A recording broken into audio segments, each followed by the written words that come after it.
I'll tell you my priority. Protect religious liberty, protect people of faith, and protect Americans who believe in the true meaning of marriage. I hope and pray that my colleagues will find the courage to join me in opposing this misguided and this dangerous bill. I yield back. Yeah, that is Representative Vicky Hartzler of Missouri. And I have this thing as, I don't know if it's because I'm a lefty or the way I was raised, but when I see someone crying, I'm inclined to feel bad for them. It's just a reflex, I can't stop it.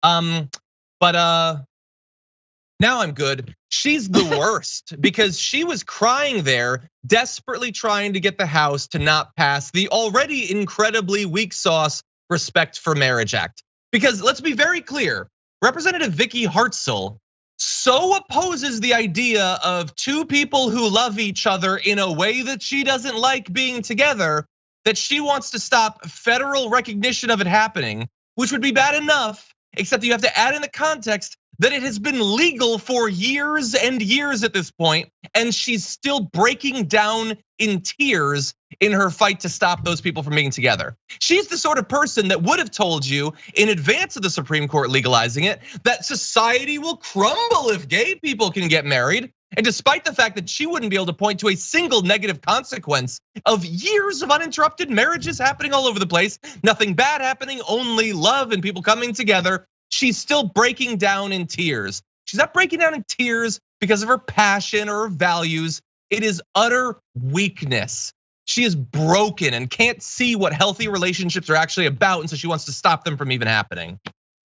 You know, I think Dr. Ritchie needs to come in and just talk about the Karenicity of that moment, right? Yes. There is a moment in all Karenicity, right? It is the third act of being a Karen, and that is the cry, right? First, it is the outrage, the epithet, the calling the police, the being a tattletale on some stuff that isn't even against any laws, and then the cry. I give you Act 3, and that is the cry. What is the cry? The cry is you minding your own business and living your life somehow victimizes me. How does that work? I don't know, but there are tears, so I take precedent over everything. Like, how in the hell is someone marrying who they love? How does that hurt you?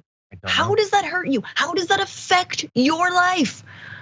Unless it's like your husband who's straight up trying to leave you for his lover, in which I feel like might be the case right now. I have no idea. I'm sure that explains some people, but there's also just people who they're messed up and they want other people to be unhappy and to be lonely and to be apart. If they can't be unhappy, then if they get to be happy, then whatever it is, they want everyone to be as unhappy as she is. Yeah, I didn't quite. I hate it. Anyway, the good thing, a quick heads up to the TD. If we can get ready, I think we can fit in E next. But final point on this story, she thankfully, while she has been in Congress since 2011, she will not be returning in 2023. She lost her campaign for an open Senate seat. So she's like a lame duck. And yeah, so she's gonna have to take her tears on the road, I guess, because she won't have a platform for spreading her hatred and fear and homophobia and all that in the very near future.